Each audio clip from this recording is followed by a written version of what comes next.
Are you down to be on this? Maybe we can get Jeremy for next week. I'm here, bro. All right. I'm here. And then after summer, you just here. all of a sudden it's like, no, Brad, it's somehow no unofficially, Brad Brad's Shane and Parker's Parker. just gone. Oh, I was gonna say I'm just gone. See you later. Brad's back. Just no explanation. All of a sudden he comes in and he sells everything, and he's like, yeah, try to do a podcast now. You know what I mean? All right, you ready? I'm here at the end of summer. Is all this going in? Hey, what's going on? I'd say good morning, but you might be watching this or listening to this in the evening, so I'll just say good day. We're back for another episode of a Healthy Man podcast. I am joined again today by Mr. Parkher Murphy. Good morning. Good morning, good morning. And we're going to get in a good discussion about the different generations, to say this for a lack of a better term. So yeah, we'll dive in, but I want to kind of preface this like you pastor many different age groups. We'll say that because I don't want to just say you're just a youth guy, because I think you speak well to adults and young adults alike, but you do primarily in this point speak to younger generations. So we're getting into this fun conversation about I have, what's Parker? Gen Z? My Parker? Your boy is Gen Alpha. Parker's so Gen it Alpha. resets at Gen Z, and then your boy, my kids are in Gen Alpha, and then as of 2025, we now have Gen Beta. Okay, so I'm working with specifically middle school, high school, and young adults. So I'm spanning 3 generations: millennial, Generation Alpha, and then Gen Z. Okay. And so we had this discussion about how fun it would be, because if anybody out there is listening that's like me or I have been in the past, you hear all these things thrown around and you go like, I have no idea what the heck that means. And really, there isn't too much depth to it. But what we want to kind of talk about today is each generation, whether it's because of economics or politics or just the world in general, it does determine certain things. There are differences in the way that each of these generations grew up, which you can argue influenced them heavily, or that's just an excuse on the way that they responded to discipline, the way that they were, with parents in the household, we'll go through a few of these questions today and really talk about it and hopefully have some fun. But I wanted to out the gate just kind of talk about the different generations and briefly their time frames. And if you have anything, Parker, it's just me and you today. So to add to any of these, but just for everybody's kind of general idea. So what I have here, we didn't go all the way back to Adam and Eve. So we're just keeping it in the 1900s.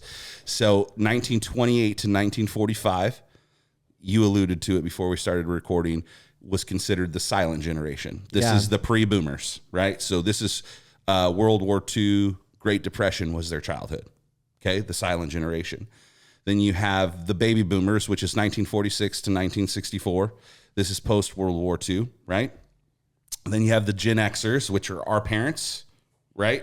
For those of us that are maybe even into baby boomers, Gen X, depending where you lie, if you're 30 to early 40s. Wasn't that Triple H's entry song? I don't know. D-Generation X. Wasn't that a thing? I don't know, dude. I mean, if so, I'm not help gonna us act out. like I didn't watch wrestling for a little bit. You know what I mean? My little brother was into it. I couldn't get into men in tights moving around each other, acting the whole time. It wasn't my thing. I will say, I grew up in the Hulk Hogan era of life, the Hulkamania stuff. So I can't deny that I watched a little bit of wrestling, but what young lad didn't have some, perspective of that? But your Gen Xers, they're also known as the latchkey generation. So this is when divorce rates, as far as what the research will tell you, skyrocketed because both parents weren't at home. So the definition of latchkey. Do you know that definition? I've heard this term forever, and it's one of those things I've been waiting for someone to tell me. Good. So my mind is just full of different. Is it that you're kind of left indoors, door locked, stay inside, figure it out? So it's close. So it's the idea that parents are both gone. So it's instead of it being locked, there's a latch that you can just, as a kid, come in. Come and go. Come and go. Raise yourself. Exactly. right? So this is Generation X. So for those of you that are our age and you wondered why your parents didn't stick around, it's because they didn't have parents at home to raise them. So they raised themselves. Then you get into the millennials, which is, what year were you born? 1994. Okay. So millennials span 1981 to, some people say 95, 96. I think you would be an older millennial. Right. I would be a younger millennial. So I remember this bothering me, and I didn't know enough information about why I was called millennial. I just knew the generation before me turned their nose up, and it was like more of like, you're just a millennial, which is so stinking funny because now they're like, you're Gen Z. You know what I mean? Like, I get it now, but I used to go like, I'm not millennial, but I'm right on the cusp. Yeah, we'll get into this more later. I remember distinctly having bosses that would tell me, oh, you're part of the snowflake generation. You're just a snowflake. Day 2 on the job. Yeah. Guy didn't know me. I'm a super hard worker, great work ethic. But yet at the same time, because of the generation I'm from and a cultural stereotype, I would get lumped in with that. And it's almost like throwing the baby out with the bath. We'll get into that more in a little bit. This is the entire purpose of our conversation today, Absolutely. right? So millennials, just to go with birth years here, 1981 to 1996, loosely categorized. This is where they say, again, this is what makes me feel old, is like I can look back and go like 90s was the best generation. Bro, 90s was the best generation. Like skateboarding, the music, like all of the things. Rocket power. I know you love Creed. Yeah. I haven't gotten there yet in life, but dang, dude, it's a good moment for you. Dang, no, man. Okay, we'll put a pin in that for a second, because if you want to go, you want people to get saved, play Creed in your church. Just kidding. But this was like when the digital era was introduced. 90s. This is when you're lightly introduced. I remember dial-up internet. Right? If anybody can remember that, Broughton probably does. You were born in the 90s, but I remember if you called your friend's house and you heard the, you're like, oh, dude, their parents are using the internet, dude. AOL. I remember my junior year of high school, I got my first cell phone, and it looked something horrendous, right? It wasn't the sleek iPhone or for those. Oh, dude, I had a pager for sure. And honestly, it was my freshman year of high school, and I thought I was the coolest kid on the stinking planet because I had a pager, and I would give my pager number out, dude. And this is when payphones were still accessible everywhere, right? But I just remember, like, I don't even think I got more than 2 handfuls of pages my entire life. You know what I mean? But when I got one, it was like, oh, sick, dude. Let me call this number right back on my rototiller phone. But the digital transition generation is what they loosely, at least ChatGPT defines the millennial Gen Y people. Gen Z is next, what you alluded to. That's 1997 to 2012. Yeah, what I've spent most of my life working with as a youth pastor. Gen Z. So these are the kids that have, like, they were born, raised, digital era is like, they are familiar. They have a little bit of, like, they saw like the landline phone.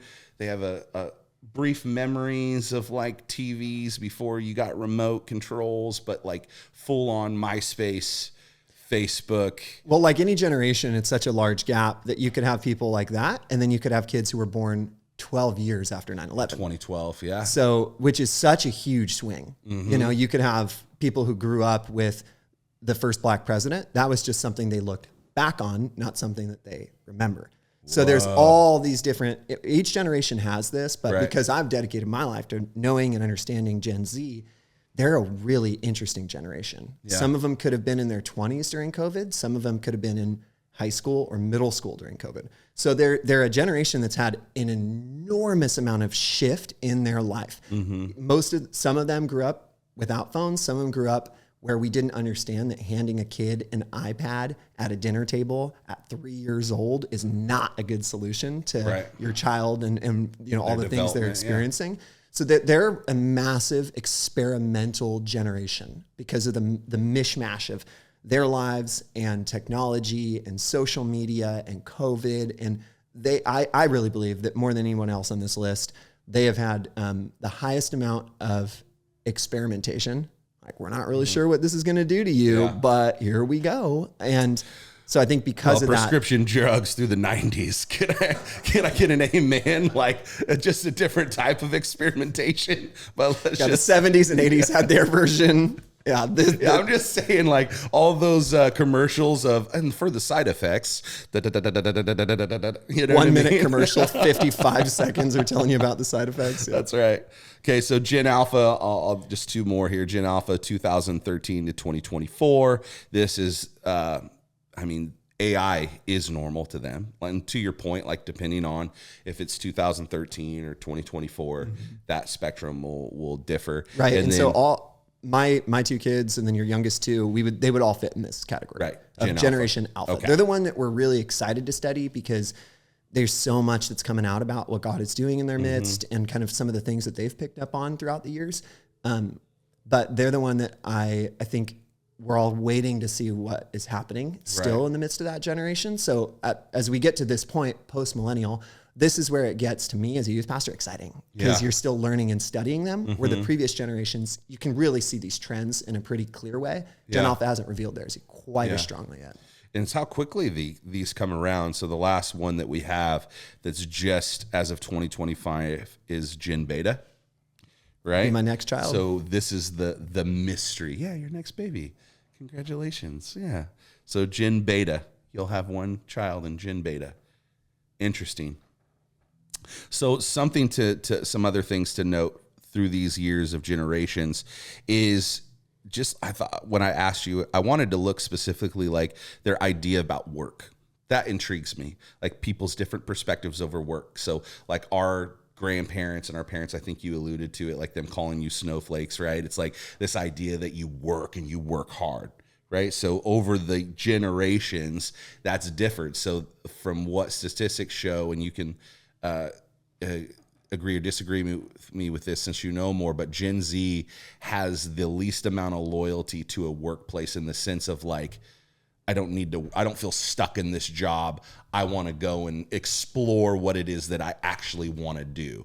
To whereas like over the generations, you got into a career as a blue collared worker and you worked in that career, right? You went to college, you got a degree so you could work in a specific field. Whereas Gen Z is more adventurous in the sense of like, not to say they're disloyal because the things that they are loyal about, they're loyal about, but specifically in work space, like you have like turnover and like I hear it all the time, like, oh yeah, I'm working at this new job. I'm just like, didn't you just get a new job like 2 months prior? It's like, yeah, but I didn't really like that, right? So they're in the exploring phase with the work world, seeing that. And then well, I think each generation has a different value set, and so that's going to reflect not just in their work but in their hobbies, in their decisions, whether you're looking at buying homes or not buying homes. A lot of that is the great question of, is this nature? Just something that's baked into them, or is this nurture? Is this something that's been cultivated because of their environments, their cultural environment, or their home environments? And I think with Generation Z, one of the things that people who are in the older generations don't understand is the immense amount of opportunity they have to do things in the workplace that have never been done before. So a good example of that would be remote work. Right. That's something that older generations tend to look down on. And I think that it's because it's so new, it's so different. YouTube influencer. When Gen Z is asked what their main goals for what their professions are going to, like what they want to do, overwhelmingly they answer something in the category of social media or YouTube influencer. And that's just one of those arenas that's so unique and so different that the other generations have no box for. Yeah, and I know that I put down, there's so many of those things. What the reason why, again, I'm making this opening in this conversation, just is to set a foundation of what we're talking about, is that the importance for each generation to respect the other, right? So you see that like a lot of the tension that I've seen with generations before me is like, you know, especially when I was younger, was you want me to respect you, then respect me. And so it's like, how do we create or teach each generation? And I think that's what the conversation we're going to get into right now is like, to where the older generation respects and values and listens to the new generation, that they're going through something that they've never gone through before, like even just as small as remote working. And so that will allow them, if they respect and value the younger generation, hopefully with mutual respect back, then the younger generation can find a value and respect for the wisdom that the older generation had before them that they can apply to their lives. So hopefully to create mutual respect, I'd love to bridge that gap between generations, because I don't want to be the next generation that goes like, we did it this way, you have to do it this way, you just don't listen, so you're off on your own. Good luck paving your own path, right? Man, there's two things in that stand out to me. I'm glad we're talking about this, because the heart behind this for me is when you look at the church, we're 100% called to be a multi-generational community. So looking at the church, not as a business model, like, oh, there's these older people who hold power and authority over me, but when they retire, I'll be able to fill that positional role. That's not in the New Testament whatsoever. Business, that kind of thing. We got to reject that. The models that we see are family and table. Yeah. And so when you think about church, you should think healthy family Thanksgiving. Yeah. You should think grandparents sitting next to, 2-year-old babies, bouncing them on their laps. You should think dad carving a turkey, and you should think mom, and you should think all of these people sharing stories and living life and enjoying the presence of one another. And that's what the church is supposed to look like. Right. And so as we think about, okay, how do we move towards that as healthy men? How do we make room for people who are older than us? How do we honor and respect them? And then how do we also reach down to the people who are younger than us and help them step up into maturity and into what God's called them? Give them a seat at the table. Yeah. And so I think that those are things that I'm passionate about and that I've been so blessed by, like having some really incredible men in my life who are older than me. Last week I talked about just having men in your life who admire you, who are older than you, and how it unlocks the heart of a man, and then becoming that man. Yeah. And having younger people who you're admiring. And so having just a baseline understanding of these generational cultural cliches, I think is actually super helpful, because once you understand the cliches, I think you can begin to ask God, but what were you doing in each generation? And for me, that's where I gain a lot of respect for the older generations and the younger generations. Is not by seeing what culture says about them, but really going, okay, God, but what were you doing in the midst of that? So good. So good. I was sitting, so Tuesday mornings, the Bible study, as you know, it's like you have all these guys that are 70, and I'm talking to them this morning about what we're going to talk about today. And I'm like, part of me wanted to go like, do like the four of you guys want to come sit in and just give us like your perspective of your generation? Because we specifically got into this, will lead into the first question that you had, which I loved. So to start right out the gate, because we talked about this with the guys this morning, is what item would each generation hold up if asked to show us a literal depiction of the rod of discipline? Yeah, and if you're not a Christian or you're not super familiar with the Bible, the rod of discipline is something in Proverbs that says, do not delay your child the rod of discipline. And so there's been a lot of, what does that mean? Shane, you launch in. Okay, so when I talked about the older guys this morning, I refer to, so there's a lady that I dearly love in our church, Barbara. Call her Bobcat Barbara, right? So Barbara's gotta be... Don't say it. Okay, I don't want, okay, just to be respectful, but just know, like, she's seen some things. Seasoned saint. So we have this conversation. She always, as she comes into church every Sunday, we find each other. We give each other a big hug, and just jokingly, she'll be like, "Have you been behaving yourself, or do you need to go get a switch off the tree?" And I'll just be like, God, I don't need to get a switch today.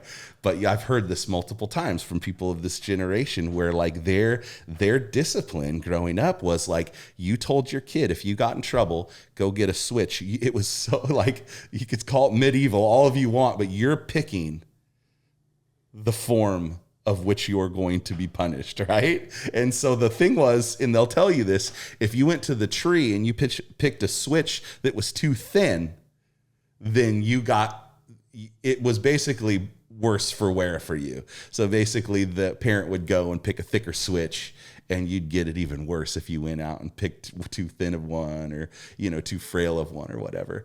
And the older guys were just talking about this morning, just like that gap of discipline. Like if you were to do that today, like in the Generation Z or even millennials, we kind of came out of that, because me growing up, I talked to you about this, is like we had corporal punishment still. And for those of you that don't know what that means, was like at school, the parents gave the principal or the leadership permission to spank you. in school. So And you were telling me that happened up till you were 17? Yeah, 17, 18. So, at a certain point in age, I was like, can I go to the office? I need to get punished today. No, but all the way up probably until like middle school, I got in trouble all the time.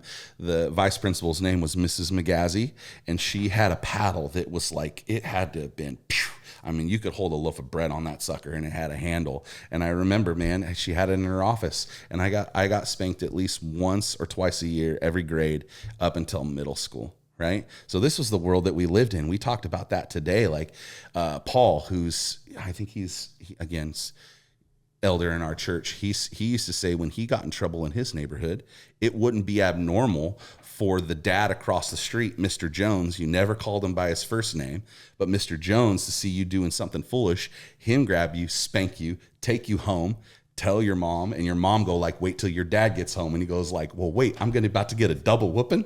Like I got a whooping from Mr. Jones, and then I got to wait for my dad to get home to get a whooping. And it's like just that picture and that shift from their generation of what discipline looked like, because I had a paddle at home.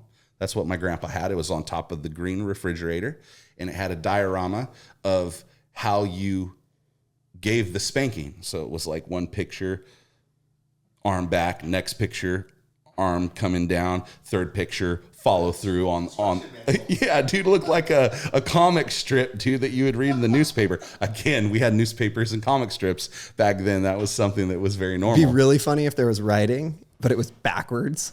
So by the time you were done, you could see if it was right based on what was braised on your child's butt. So good. So like speaking now, bringing this into Gen Z and Gen Alpha. Like, well, let me go back to this. I think this actually, you triggered something in me that, not a trauma trigger, a memory trigger, where you said that it wasn't abnormal for the guy across the street to spank you, and then you'd go home and then you'd get spanked. A lot of the previous generations, life has looked something similar to that, where there was a cultural expectation of how you did things. And that was generic across the board, where kids understood what it was like to get discipline, and it looked fairly similar from home to home to home. That's why it's okay. There's trust there with Mr. Jones to do that, because it's the same thing that you're going to get in my house. That also spread to how you move up in our society. You go to college, you get this career, then you take this advance, then you go this. By and large, to become a middle-class American, you could just follow a crystal clear script. You knew how much money it would take to get your first house and your first car. You knew that your job out of college would allow you to do this much, and then you could go up. You knew that as long as you were showing up consistently in your workplace, you weren't going to get fired, that there was job security in that space.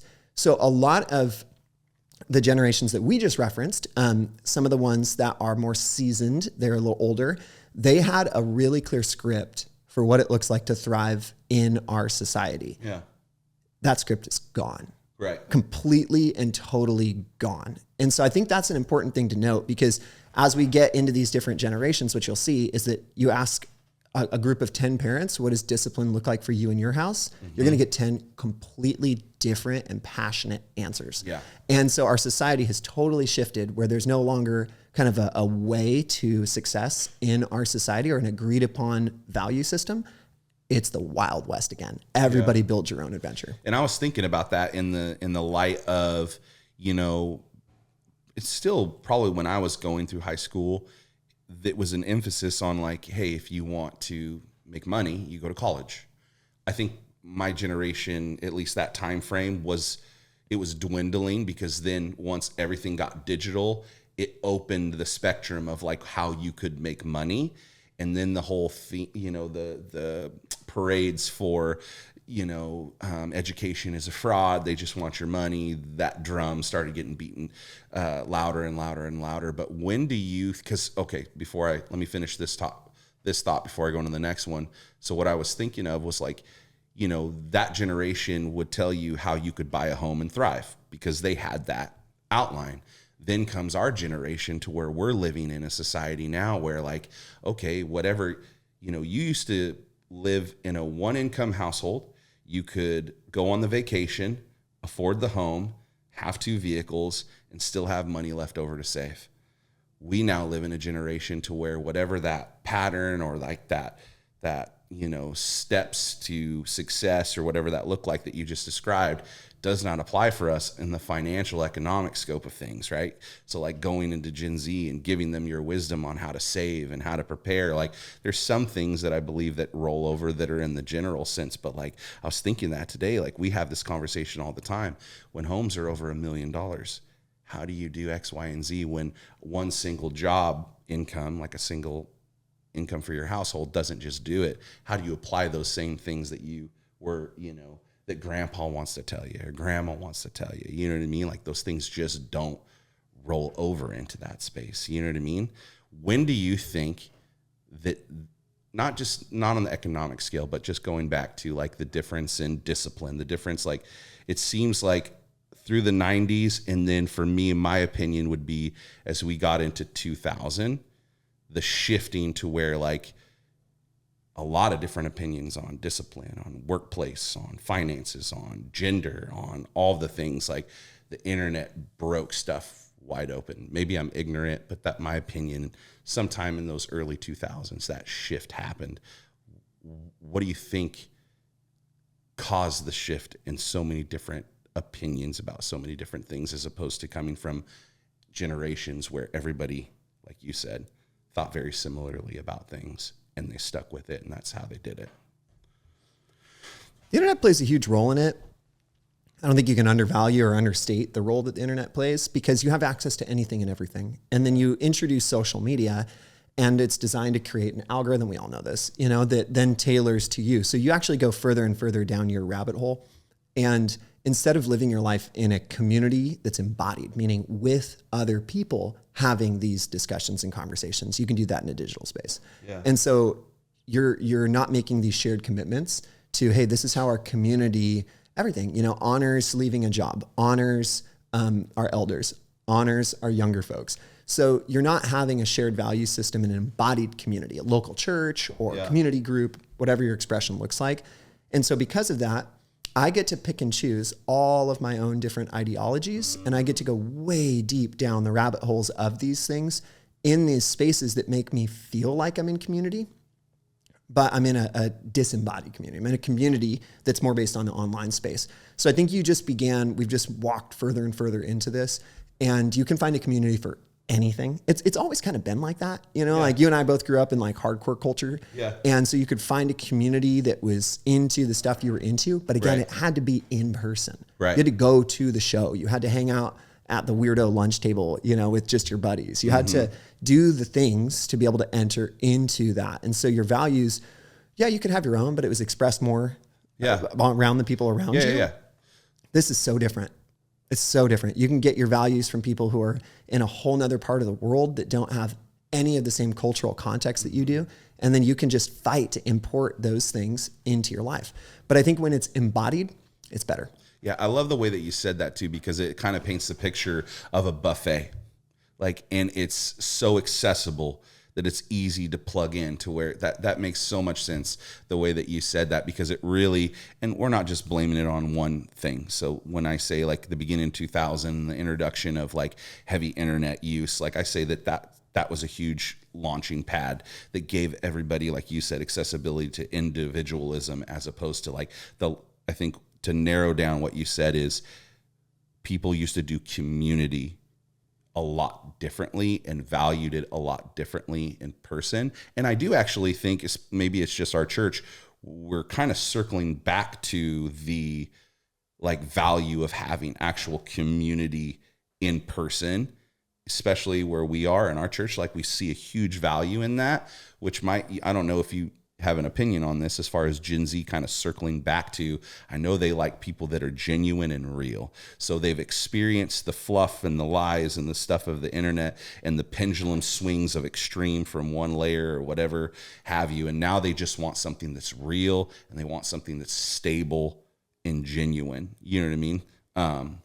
That's just so good how you said that. What did it look like for you? So we talked about what it looked like for me as far as discipline. What would be your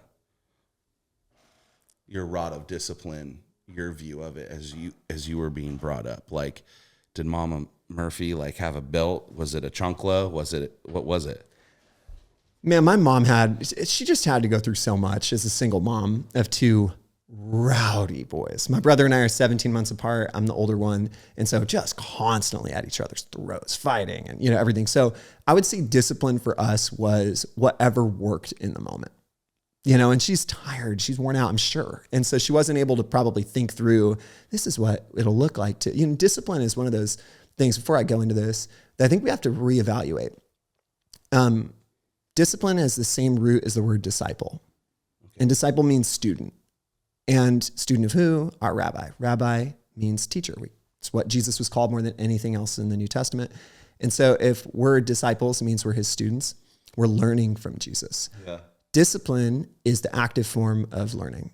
It's helping someone understand what they're doing. So if you're just hitting your kid, that's punishment. It's not biblical. Right. Okay. So that's punitive. It's to crush. Discipline is to raise up, train, and teach them the way forward. Okay. So I think that's just a major shift. It takes an enormous amount of effort for a parent to actually discipline a child, because each thing the child does, or if you're a boss, each thing that your employee does, and you're trying to embody this as a believer, it's going to require a degree of thought, a degree of slowness, a degree of going before the Lord. God, what conversations do we need to have, or what maybe things need to get removed? All these different things are important. I don't think my mom had the space to be able to think about that as a single mom. So I got a whole army of different things. I told you yesterday that the soap in the mouth. Yes, that's what we were talking about. Oh my gosh.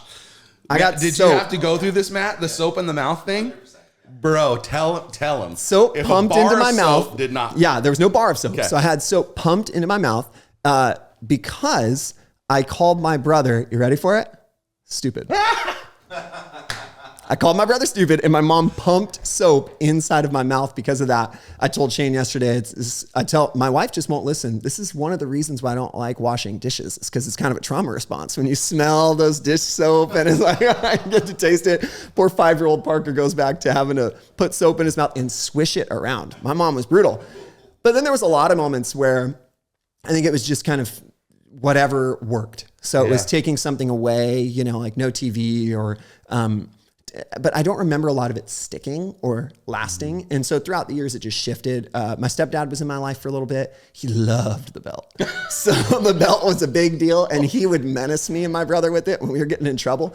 We'd go upstairs, and then we'd hear, if you've ever looped the belt around and held it in your thumb and go smack, smack, as he walked up each stair. Mental torture before physical punishment. Smack. Wow. And then... what was his name? Al. Big Al, bro. You said you don't remember it leaving a lasting mark. We're talking about it today. You know what I'm saying? I told Shane I have a hard time putting my belt on in the mornings without a little, remembrance of. Oh man, dude. Have you seen their reels where it's like to test to see if you hit, if you're abusive to your dog, and it's like these people just raising their hand real quick, and if their dog doesn't flinch, it means that they've never spanked their dog, right? Like you think that with kids, like if you just as a test to see, you know what I mean, if you're that type of person. I want to circle back before we go any further forward. You talked about the punishment thing. That's not biblical, right? I immediately heard the older generations. What about the verse that says, spare the rod, spoil the child? This was the voice of parenting for decades, right? To do it the biblical and the right way. If you spare the rod, you spoil the child. I feel like it depicts something that's on the punishment side, the way that it's read, right? So how do we reverse engineer that thought process about that verse? Oh, this is great. What's the heart? Jesus is always concerned about the heart. Is your heart to punish your child, to crush them? I think a lot of dads, that's where they end up because they're mad. The Bible also says, in your anger, do not sin. Yeah. And so I know a lot of people who've said, okay, you're going to get spanked, but I'm going to take a minute. Yeah. And then they'll calm down. Or a lot of parents will say, I'm going to use a spoon instead of my hand because I don't know how their logic goes. That's somehow less traumatizing for a child than just... Now they're not traumatized by your hand, but every time you serve them spaghetti, they're just like, I don't know if I want to eat it. Are we having dinner or are we... Makes no sense to me, to each their own, right? It's this generation, you can do whatever you want. Uh-huh. But what I will say is your heart matters. Yeah. And so is your heart to disciple your child or to punish your child? Discipling looks like your child understands why they're getting the consequence that they're getting. If your child did something, but they didn't understand that it's wrong, you have no right to punish them. You have no right to discipline them because you didn't do your job as a parent to be able to actually help your child understand what's going on. It's the reason why we wouldn't do this to a 1-year-old. If you do, that's wrong. And so because that 1-year-old hasn't had the ability to understand or to be trained or to be discipled to help teach them and grow them. And so if you haven't done your role as a parent and your kids are doing certain things that are getting them in trouble, you're indicted. Interesting. And you should take on that responsibility of allowing God to father you and grow you up so that way you can teach your child how to grow up and you can hopefully raise that child. If you're having conversations with your kids about the way of Jesus in the world and how to navigate the complexity of everything, and they're making decisions that cut against the grain of that, it's a further conversation. Sure, we can, depending on age, take away the phone, take away the iPad, spank your kids, whatever your thing is. I think that can be a helpful tool and resource so they feel the reality and the weight of sin at a young age so they know the good life that God has for them. Yeah. But I think if you're not having conversations, if you're not raising your child up, if you're not walking with them and really going, I'm going to help my child develop through this, you're not disciplining. Because if discipline is the active form of learning, it's helping someone be formed in the image of Jesus, learn from Jesus. The rod of discipline, it just becomes a punishment. Yeah. And that was all born at the cross. Right. And I can't think of a time, because I've spanked both of my kids. I don't have to anymore because I spanked them good when they were younger. That's just my opinion, right? You do it right the first time, you won't have to do it a second time. But I don't remember ever feeling good after. Like that old saying, like, it hurts me more than it hurts you. We say that always in like a joking context, but like for me, I experienced that in reality to where it's like, I told my kids, not that I was ever perfect. So there were probably some times spanking them when I was probably angry, but like we lie, we disrespectful, things like that. Those are the things that they got spanked for when it was like big things like that. But I always remember, like, 'cause there was some where I grieved, where I'm just like, oh my gosh, like I love you so much. I don't even want that. But I know that like the benefit in you going like, hey, and I always sit down and talk to them. So like what you're talking about, because my grandpa, public defender for 20 years, like I got an hour to 2 hour conversation every time I was in trouble at the bar afterwards. And I can just remember going like, I can't wait till this is over. But I appreciate it now as an adult, because I never doubted that my grandpa loved me. And so that I hope to pass that with my children, right? It's like we've talked through a lot of the things, like, do you understand why we got to this point? Do you understand the importance of like, this is something, if we don't handle now, you'll grow up to be an adult and have these issues. And so we talk through those things, but just to kind of like emphasize the point that you're making, because I believe that it's like, it's a good thing for those out there that may be listening, that if you are disciplining in a way, whatever your flavor of discipline is, like it is a form of teaching. We need to get back to that as opposed to that form of punishment. I love the way that you said that. I think a good litmus test for you is to go back and think, do I remember the lessons around the discipline? Mm-hmm. Or do I remember, for me, it's being afraid of my mom or my stepdad? Yeah. I hardly remember. I remember that one soap lesson. I don't remember anything else. I remember my mom telling me your words matter. And that's why I was going to get, I call my brother stupid. Every other time, I just remember being afraid of my stepdad or afraid of my mom. And I think the question for me lies at the heart is like, do I want my kids to feel that way for me? Ooh, conviction, bro. When I get the big eyes. All right. Next question. Why do you think, and these are your questions, and so you already have them memorized, but I really liked them. So why do you think generally each generation is skeptical of the ones that follow, right? Particularly if they're the ones who formed the next generation. I loved how you put that too. It's like, we're the ones, if we really want to look at the next generation and have a finger to point at, like if we're the ones that led the way and paved the path and we're the ones influencing the next generation, why are we so skeptical? And what really brought to my mind is like, I'm kind of I have control issues, right? I have control issues. So like, I want to stop my children from making the same mistakes that I did. And it's inevitable as we are passing on the next generation. You think late teens to early 30s, they are going to make their mistakes. So we're watching them as the handoff is being handed off. It is during the time where they are going to make the most mistakes in their life, which then creates in me the skepticism or the inclination to come get involved and let me teach you the way that you should do it or you shouldn't. The issue with that is, for one, like, kids will never learn. If they call it helicopter parenting, which I get in my helicopter every now and then. I'm all about it. I own one. Do you know what came after helicopter parenting? What? This is Gen Alpha. This is what I see most. It's not helicopter. So helicopter would be you're hovering above and you're pointing out things that are going to come down the road for your kid. Okay. So they don't have to discover those things on their own. You're telling them. I think there's good and bad to that. Okay. The next generation is bulldozer parenting. So it's you are going before your kid and you are demolishing anything in their path. This is the parent that will go in and yell at a teacher because their kid didn't turn in homework. Bulldozing the path for their child. Okay, so I'm in this season. Not that I'm bulldozing, but I can understand the... You have a skid steer though, I will say. I understand like where the urge to do this comes from. Yeah. So Parker, my Parker, just started tackle football. Okay. So first practice in, they have the huddle at the end, coaches all give their speech, and Parker's walking back to the truck, and I'm standing there and I just see this look on his face where he's just like he just went through something emotionally stressful. And I'm like, dude, what's up? What's going on? And he goes, Dad, so many F-bombs. I'm like, from who? And he's like, Coach, dude. And it's like rocked his world. Well, they're sheltered, but they're not.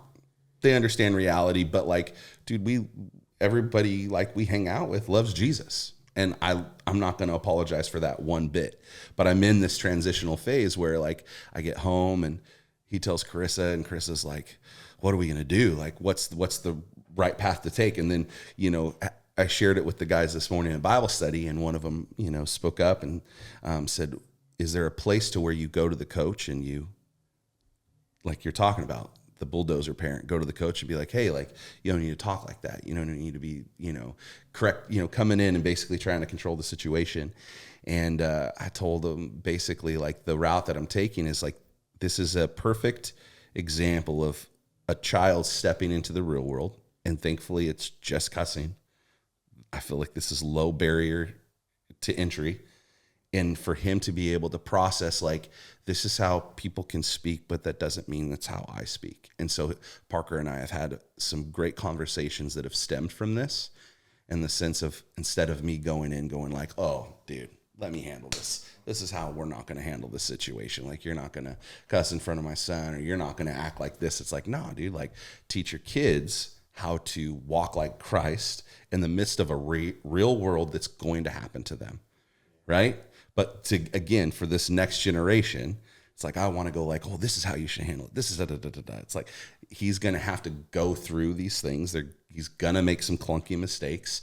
And I'm probably going to have wore out teeth from the times where I'm like, just like, okay, I'm going to let you do it. I'm going to let you handle it. Because the alternative to that is, because to really sum it up, I think for each generation, the key proponent that we need to do is listen.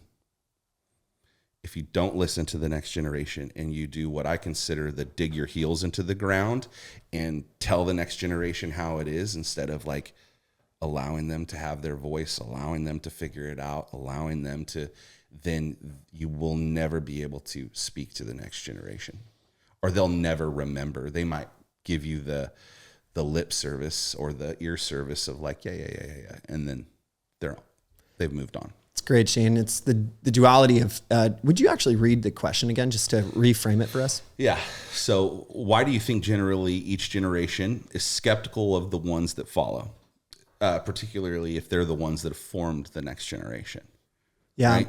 Yeah, exactly. The skepticism, That second part of the question, I wrote that because it's always blown my mind. I thought, you formed this generation. These are your kids, and yet you're condemning them. What's wrong? I think last week I talked about how I think one of the goals of a man, if you're walking with a younger man, whether it's discipling or whether it's in a workplace or whether it's your children, whatever it is bless more than correct.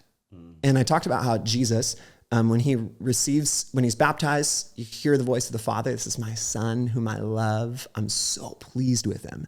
And he goes forth into life with blessing. Talked about how most people receive instruction from other men, but very few of us receive blessing from other men. And I think when I look at this the generational gaps and why generations will look at other generations with criticism is because we haven't learned to bless.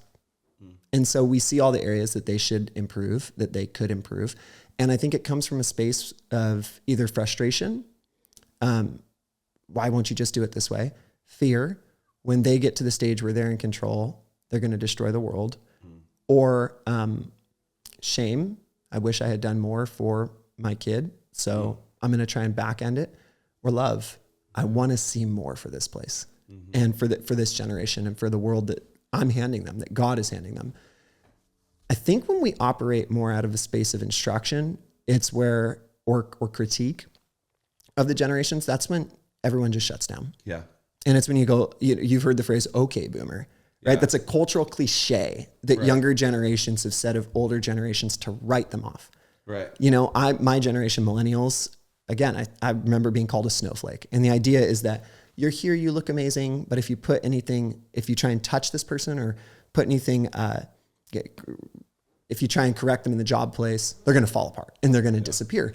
Well, that's a cultural cliche. I think instead the call, as you talk about listening, is to listen to the generation and then go into your prayer closet. Ask God what he's doing.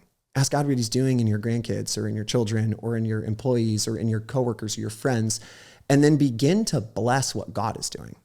And I think when you begin to see what God is doing in each generation or what God would be saying to each generation, you get a heart for that generation. And then there's a line I use all the time in youth ministry. It's people don't care to know till they know you care. Right. And if you're contending for them in prayer and you're listening to them and you're listening to the voice of God, what he's speaking over that generation, people begin to listen to you. You gain a spiritual authority and you gain a love for the generation that opens up the hearts of the other people. Yeah. And I think the best route to influence the next generation is always modeled more than it is said, right? So like there might be a reality that this generation's softer than the next and people need thicker skin and things of that nature. Like reality exists. We get it with the generational like progression in some areas one way or another. But I think if you want to influence, let's say younger men into being like having thicker skin, show them the healthy way of what that looks like and process that with them through asking questions and things of that. If they invite you into that, as opposed to going like, hey, like you said, like, toughen up, da, da, da, da, da. One of the things, oh man, don't let the thought leave my mind. Don't let it leave my mind. Oh, it left my mind as I went on that tangent that I was going to speak into like this next generation. Like if you're trying to influence them. So we'll just move on until that thing comes back in my brain. But that bothers me so bad that I forgot about that, Matt. It was a fleeting thought. Come back to me in Jesus' name. Let's move on to the next question then. And then I really did have something that came to my mind. How can we stay in a posture? So this is following this thought, to see what God is doing in each generation instead of coming to the cultural cliches is what you're talking about. So how can we stay in a posture to see what God is doing in each generation instead of like saying, oh, that's just that culture and this one? Like, how do we position ourselves? What are lenses to see that correctly? I think you got to curate your thought life. If you're around people who are constantly, talking smack about another generation or their grandkids, we're using the word generation. I think that can look like grandkids or coworkers or employees, whatever it is. People who are using stereotypes that aren't good or beautiful or lovely or noble or praiseworthy, things that the New Testament demands that we put our minds and our attention to, then I think we really need to be aware of our thoughts. So if your social media feed is oftentimes people who are condemning or critiquing older or younger generations, I think you just probably need to be aware and unfollow certain things. Yeah. I think that you need to begin to seriously go in your prayer closet, ask God, what's he doing? Sit down with your youth pastor at your church and say, what's God doing right now? Yeah. I want to learn. If you're listening, you're in a posture of humility. God uses the humble. He says that they'll inherit the earth, And so I think that there's a space where curate your thought life and then begin to ask the Lord, God, okay, what are you actually doing right now? Because in each generation, God has done amazing things. But you spoke to this on Sunday. What's your perspective? Yeah. How are you looking at this? Are you looking at it through the lens of God, what are you doing? Or are you looking at it through the lens of the world or the enemy? The choice is yours. But if you're a believer, one will lead you to joy, one will lead you to fear. So good. And you triggered the thing that I was thinking of. Thank you for saying that. Thank you, Lord. It was getting the right perspective moving forward. So I love, they call them extreme sports, right? So I grew up in the skateboarding era. I skateboarded. I loved it, right? And then dirt biking was really popular over the years. And you think if you're an older generation that's constantly looking at the newer one to do what the older one did, progression will not happen. So I love the fact that back in the day, somebody doing an ollie on a skateboard or just hitting a ramp on the dirt bike, it was like, whoa, this is rad. But then the next generation, because they didn't have the shackles of this is how you do it, they push the boundaries because God's given them the creativity, right? And each generation, the reason why there is wisdom to pass on to each generation, but there are new things, challenges that each generation faces in real time. So it's no preparation can prepare them for the economic crash in 2008 and what that would bring up. Nobody said, oh, inflation's going to hit in 2020 because of this COVID. Let's prepare and have all the wisdom for it. Right. So they're living in real time. So if we shackle them with this is how you should, then innovation and creativity, and this can go outside of the world of active sports. But if you look at dirt bike riding now, they're doing double, triple backflips where they're jumping off their bike to where it's if you would have shackled them into what you did and that's how you do it, they never would have pushed the boundaries, broke legs trying to do these things, right? And this is across the board. So it's having the perspective of I have some things, but then I don't want to control it, be skeptical in the sense of that time of experimenting and going through failure that needs to actually happen to actually see what God can sink and do. Right? So, and then on the alternate side, if you're a younger man looking at the older generation, having the perspective of they have wisdom and experience that at some point in life, God is going to take them home. And if you do not take advantage of learning from the generations before you, it will be gone. So we've been, as you read through the Old Testament, you'll find many different places in there where a king will come and it was they dusted off the Bible. They sent the servant to go look through the archives and they King come Josiah. back with the Bible. And it's just holy crap, what is this? It wasn't passed on. So there is wisdom to glean. There is experience to glean that at a certain point, we're the next old people. And if we're not gleaning off of the people that came before us, wisdom, experience, we're just teaching people the limited understanding that we know, right? So as a younger generation, really finding value, one practice that I've tried to have in my life is if I've ever been on a trip or put in a place where we're waiting, in a waiting room, or maybe if you're a person that flies and you're sitting next to somebody that's older than you, take advantage of asking as many questions as you can. If they are a businessman or a woman, take advantage of asking them as many questions as you can to learn about how they started their business. How did they fail? You see some YouTubers doing this, taking advantage. They'll go up and say, hey, did you make your millions or billions? And what were some of the things that you would tell you know what I mean? Take advantage of those moments as opposed to going a lot of us, if you're lucky enough, you still have grandparents at home. Have you reached the age in life where it's no longer what your grandparents can do for you, but what you can learn from your grandparents? Like, you reach that point to where you want to ask these questions. If you still have your grandparents at home, dude, go over to their house for dinner. Ask them, like, what was life like with you growing up? What is one thing that you wish you knew at 20, whatever age you are, that you know now that I can glean from? You know what I mean? And just soaking that up, because once they're gone, they're gone. So that was my thing. And like, in bringing this kind of conversation to a close here in a few minutes, was like, it is about like changing our perspective and the way that we're treating each generation. That goes both directions. And there's a way to where it's like you can do both harmoniously, if that's the right way to say that.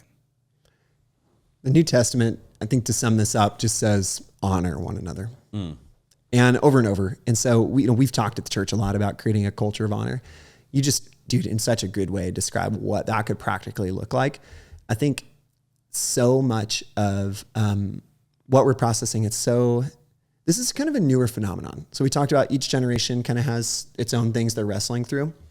But for quite a while now, especially here in America, we've had to figure out how to honor people who are older than us, because for all of human history, you've just lived in the same home with your grandma and your parents and your children. And you just kept adding on as people were coming into the home. A lot of the world still does this. We don't. So I think one of the things that I'm passionate about is when people tend to get older, we start putting them into their own communities, retirement communities, Bible study just for old people. And if that term old people is offensive, it's with love. But we start sectioning them off into these different spaces and places. And I think that I would be pretty scared if that was me, because I don't want to be done with. I think that there's so much more, like what you're talking about, the wisdom, the skill in living, the prayers of the saints as you get older are just invaluable. And I think that we're trying to figure out how do we honor people, because it is new to human history that we don't have these people just baked into our lives all the time, our grandparents, our parents. And so we're trying to figure out what that looks like. But I just think that there's, what you said is so good about honoring, listening, asking questions, being aware, and then just pray.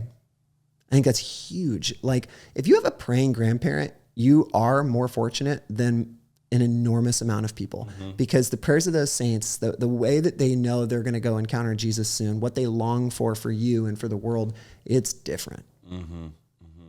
Okay. And Indy, I want to ask this question. So, because I don't know the majority of our viewership at this point, but let's just assume that they're our age, a little older. They want to speak into Gen Z and Gen Alpha. How does Gen Z and Gen Alpha receive the best? Like, what approach should they take, right? As opposed, we've talked about all the wrong ways to probably do it, like, but specifically Gen Z and Gen Alpha, what do you see as far as connecting with them on a relational level? Is that like, hey, let's go to coffee? Is that like, hey, let's get a bunch of your friends? Is it bet more in community? Is it, more discipleship? Like, what do you see specifically? So let's say that's a dad that's just really he's having a hard time connecting with his son. Or it's like, somebody that's around Gen Z and Gen Alpha, but their voice is falling on deaf ears. Like, what specifically? And then we'll wrap up if you have anything specific. I've said it and said it and said it. For me, the authority that I have to speak to this generation, I firmly believe, dude, is just baked in the prayer closet.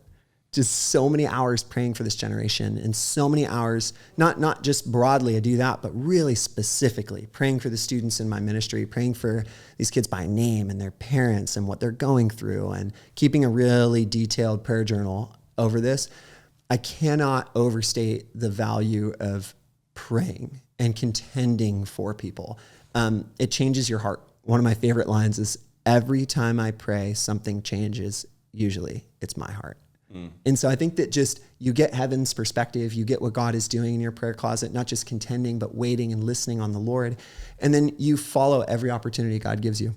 If that's something you're passionate about, whether it's your own kids, it's your employees, it's maybe you're serving in a youth ministry, or maybe you just are around, in one capacity or the other at your church on a Sunday, and you want to be able to just bless them go to the Lord, see what God is speaking over these students and over their generation, and then just begin to release those things, and follow God into that. Don't force it, just release it. So that's a broad thing. A general thing is, if you're really good at something specific, offer that to this generation. So this is a generation that is fiery and passionate, and they are hungry to learn, but they want to learn from specialists. So if you're a business owner, God has given you a voice to speak to this generation because they all want to run their own companies. If you have anything to do with social media, influence, in any capacity, God has given you a voice to speak to this generation. If you are a nurse or a teacher, whatever your thing is, if you do it how believers are supposed to do it, with excellence and like you're doing it unto the Lord, you will have an ability to speak to this generation because they're wondering how to do this, and they're hungry to learn and to glean as much information as they can so they can go out into the world and take the ground that God's called them to take. So I think just know what you're good at, begin to ask God to open up doors for that, and then things begin to release. But if you're not in your prayer closet for your kids, your grandkids, your whatever it is, and you're just trying to speak, I think it's going to be poorly received. At least every time I speak to my own kids or our high school or middle school kids or our young adults that I lead, if I haven't been in the prayer closet, I feel myself all over it instead of heaven's perspective. So good. So good. So just the takeaways for today, it's like bridging the gap generationally, starts in the prayer closet, right? That's what you're saying. And just having a not so much of a dogmatic perspective, but I think we tend to think, or we talk about like holding things loosely, right? So the mutual respect piece is one of the takeaways that I want you guys to walk away with today, is like mutual respect, like in understanding that we have to allow the next generation to make mistakes, and through those mistakes, new things are going to be birthed a lot of the times, even though it's just like breaking up soil hurts. You know what I mean? But when you break up the soil, it gives that space for you to plant new seeds. So it's like having that mutual respect and not speaking down, and then vice versa for those that are younger. Again, just take away for you today and ending our conversation of like, find value in wisdom. I mean, the Bible speaks to this highly in Psalms and Proverbs, just wisdom. Find value in wisdom. Find some older folks, and it doesn't even necessarily have to be the most perfect ones, because some of them that have been through the most stuff can give you a lot of wisdom on what not to do. But just looking at the older generations with more value, because they won't be here forever. So it was a good convo. I'm sure there's a lot more that could be said specifically, but I felt like that was a good topic, seeing as you're living in a world where you are, like you said, there are many generations that you're speaking to, and I'm sure this can be said over the time. Every generation has multiple age groups in each one, but just like bridging that gap a little better. So hopefully you guys enjoyed the conversation. Again, if you have any questions or comments or concerns, you can just leave those down below. We'll be back next week and have another conversation to hopefully provide you guys with little nuggets and resources on how to become a healthy man, right? That's the goal. It's like little nuggets here and there to just go like, you know what? That brought something to light that I'm going to pray about, or you know what? I never thought of it that way. I'd love to apply that in my life. Just things like that every week that we want to bring to you guys. So we hope you enjoy and have a good rest of your week. And we'll see you next time.